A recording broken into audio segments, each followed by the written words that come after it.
Halo para pendengar, dimanapun kalian berada. Kembali ke channel Garage Saber. Oke, dalam video kali ini kita akan kembali membahas tentang Alan Yusha Shokan ni Makiko Mareta kedua Isekai Heiwa Desta. Dalam part sebelumnya, kita sudah mengetahui kalau Kaito akan mendapatkan banyak pencobaan besar, dan Alice juga sudah memperingatkan Kaito akan percobaan itu. Nah, sebelumnya Alice lah yang mencobai Kaito, tapi pencobaan kali ini bukan berasal dari Alice, melainkan dari Kuro. Hal itu juga sudah tergambarkan jelas dalam benak Shiro, teman-teman. Kini Shiro pun sudah berdoa agar Kaito bisa melewati pencobaan ini. Dalam part kali ini, panel cerita pun berpindah ke tanggal 29 bulan pohon. Tepatnya, sehari sebelum Kaito itu berkencan dengan Kuro. Sesuai yang dikatakan, Kaito pun menemui Alice sehari tepat sebelum dirinya berkencan dengan Kuro. Namun tak seperti biasanya, Kaito itu sedikit gugup ketika pergi ke tokonya Alice nih. Karena sebelumnya Alice juga terlihat sangat serius untuk memintanya ke sini. Ya, Kaito belum tahu betul nih apa yang akan dihadapinya nanti. Tapi jika dilihat dari keseriusan Alice, maka Kaito sudah menebak akan terjadi sesuatu yang besar. Dia pun dengan perlahan membuka pintu tokonya Alice dan melihat nih kalau Alice sedang tertunduk tenang di balik konter tokonya. Seolah-olah kebisingan yang terjadi di luar toko itu hanyalah sebuah ilusi. Di sini, Kaito pun menyapa Alice nih.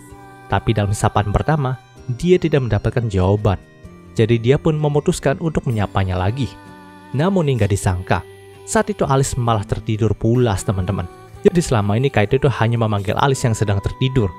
Tentu, Kaito pun cukup kesal karena sebelumnya dia sendiri sudah cukup tegang saat memasuki tokonya Alice. Tapi orang yang mengundangnya itu malah tertidur pulas. Ditambah lagi nih, dalam tidurnya Alice itu mengigau kalau Kaito berbuat mesum kepada dirinya.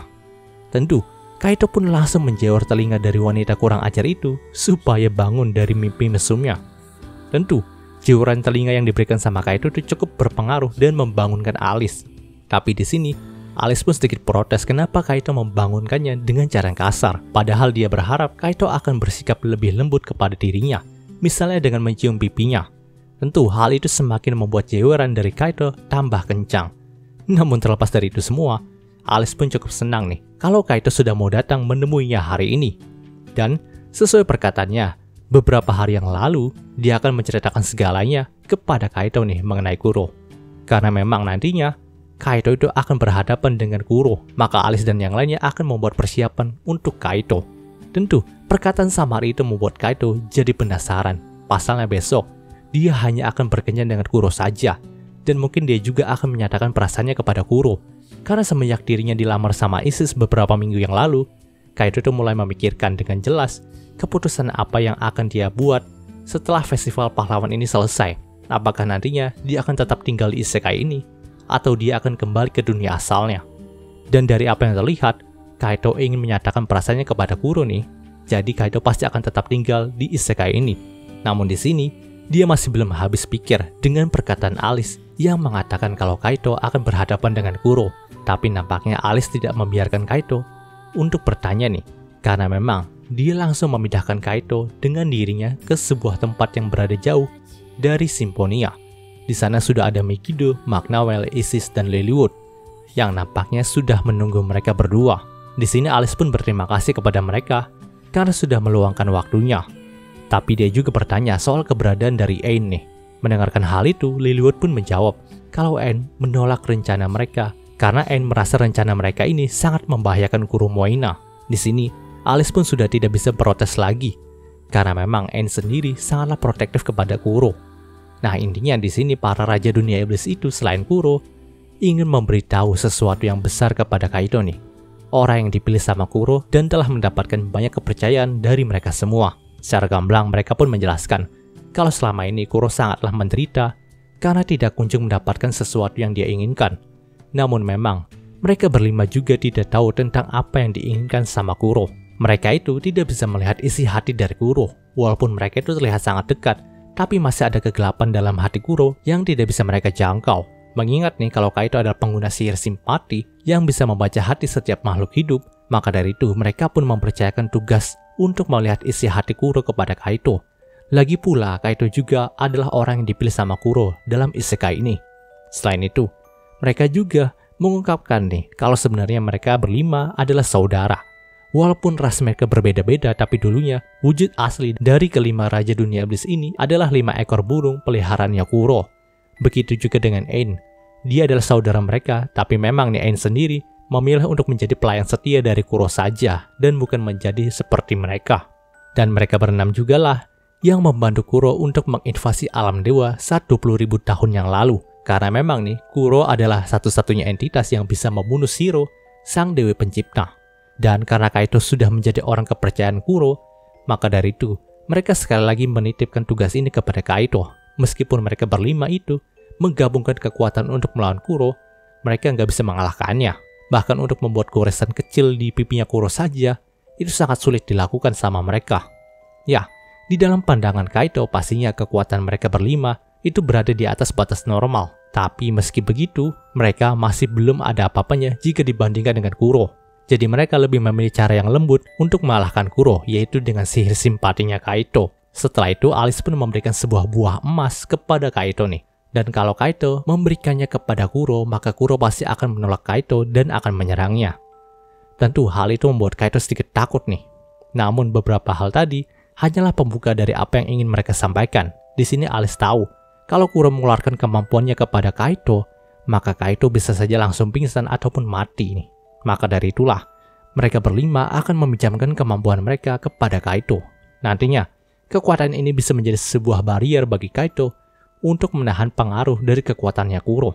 Tapi satu hal yang harus diingat sama Kaito, barrier ini tidak akan bertahan lama. Jadi mereka berharap Kaito bisa menyelesaikannya sebelum barrier ini hilang. Alice pun mengeluarkan sebuah bola cahaya dalam tubuhnya, lalu memberikannya kepada tubuhnya Kaito nih. Seraya dengan itu, Alice pun membuka topengnya dan melayangkan doanya kepada Kaito. Dia berharap kebahagiaan akan menyelimuti akhir kisah dari Kaito. Begitu juga dengan yang lainnya nih.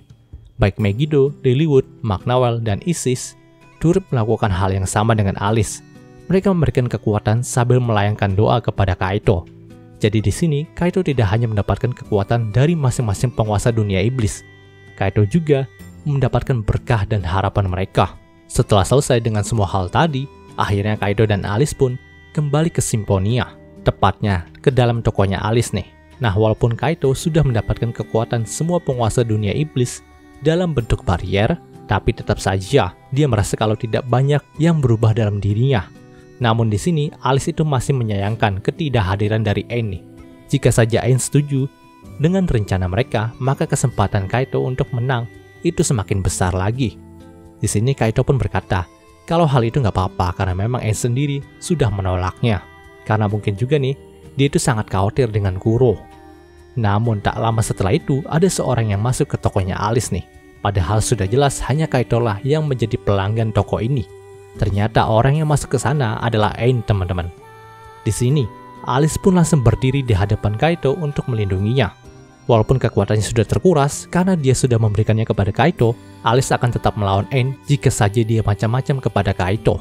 Namun ternyata, niat Ain ke sana bukanlah untuk bertarung atau menghalangi Kaito. Dia datang ke sini untuk bertanya soal kesiapan Kaito menghadapi Kuro. Sebagaimana yang Kaito tahu, awalnya Ain itu nggak setuju dengan rencana kelima penguasa dunia iblis ini. Nah, hal itu dikarenakan presentasi keberhasilan dari rencana mereka itu hanyalah 50% saja, dan bukannya 100%. Maka dari itu, dia pun datang ke sini untuk menanyakan kesiapan dari Kaito. Apa yang akan Kaito lakukan untuk menghentikan Kuro? Tentu, Kaito pun cukup terkejut dengan hal itu, karena memang dia juga masih memikirkannya. Tapi yang jelas, dia akan tetap membujuk Kuro untuk berubah menjadi lebih baik. Kaito tidak peduli berapa lama yang akan dia perlukan untuk melakukan hal tadi. Dia akan tetap membujuk Kuro. Di sini entah kenapa, Ain itu tersenyum lembut, lalu mengeluarkan sebuah bola kekuatannya untuk diserahkan kepada Kaito nih. Seraya dengan itu, dia pun berkata, kalau mungkin jika dirinya itu masih seperti dulu, dia akan menentang keras rencana konyol dari Kaito. Tapi nampaknya kebaikan-kebaikan Kaito itu sudah meresap ke dalam jiwanya. Walaupun aneh, tapi dia bisa merasakan niat Kaito yang ingin menyelamatkan Kuro. Maka dari itu, dia akan percaya kepada Kaito. Tentu hal itu membuat Alice jadi lega nih, karena Kaito sudah mendapatkan bantuan kekuatan yang maksimal. Sebelum pergi dari tokonya Alice, Ain juga mendoakan Kaito untuk keberhasilannya. Panel cerita pun berpindah ke jalanan ibu kota Symphonia. Saat itu Kaito pun tengah dalam perjalanan pulang ke mansionnya Lilia. Kaito sendiri memang menolak untuk pulang dengan sihir teleportasi karena dia itu ingin menjernihkan pemikirannya saat berjalan pulang seperti ini. Namun, di tengah itu, dia pun malah bertemu dengan Ozma dan akhirnya mereka berdua pun mengobrol sambil minum kopi di kafe dekat sana. Dalam obrolan itu, Ozma pun memberikan pendapatnya mengenai Kuro kepada Kaito nih. Karena memang bisa dibilang Ozma itu sudah sangat lama tinggal dan menjadi bawahan dari Megiddo. Bahkan ketika Megiddo itu masih tinggal bersama dengan Kuro dan yang lainnya. Karena dirinya juga nggak terlalu dekat dengan Kuro, maka dari itulah dia memiliki pandangan yang cukup netral terhadap Kuro nih. Bisa dibilang Kuro adalah dewa pencipta yang ada di alam iblis. Tidak ada satupun makhluk kecuali Shallow Vernal yang bisa menandingi Kuro. Tapi Kuro sendiri nampak tidak ingin berkuasa dalam alam manapun. Dia lebih memilih untuk hidup santai dan terus mengawasi perkembangan dunia. Namun itulah yang menjadikannya naif, sehingga membuatnya terlibat dalam insiden itu. Tentu Kaito pun tanya insiden apa yang dimaksud sama Ozma. Tapi Ozma menolak memberitahunya, karena memang itu adalah hal yang tabu di sini. Yang jelas Kuro sangat terpukul karena insiden tadi. Dan mulai dari sanalah Kuro mendapatkan kegelapan hatinya. Nah, di saat itulah Alice pun membuat sebuah perubahan besar nih dalam dunia iblis. Dulunya dunia iblis adalah tempat di mana yang lemah akan menjadi makanan. Tapi Alice tidak mau kalau Kuro akan menjadi lebih ganas karena peraturan alam itu. Maka dari itulah, dia pun membuat sistem ranking untuk setiap iblis, dan mereka berenam akan menjadi porosnya sebagai penguasa. Lalu mereka hanya boleh memangsa hewan yang tidak berakal saja. Sedangkan makhluk yang berakal tidak boleh diburu sama sekali, karena mereka akan masuk dalam iblis berperingkat. Nah, terlepas dari itu semua, Ozma pun sudah menceritakan perspektifnya kepada Kaito. Hanya itu yang bisa dibantu sama Ozma. Dia itu berharap Kaito dapat membujuk Raja Dunia Bawah itu. Dan cerita di part ini pun berakhir. Oke, muncul pembahasan singkat untuk Yusha Shokan-nya kali ini. Jika kalian suka video ini, jangan lupa untuk like, komen, dan subscribe, dan juga share agar gue lebih semangat lagi dalam membuat video dalam channel ini. Terima kasih telah mendengarkan sampai detik ini. Gue Gary Christopher, signing off.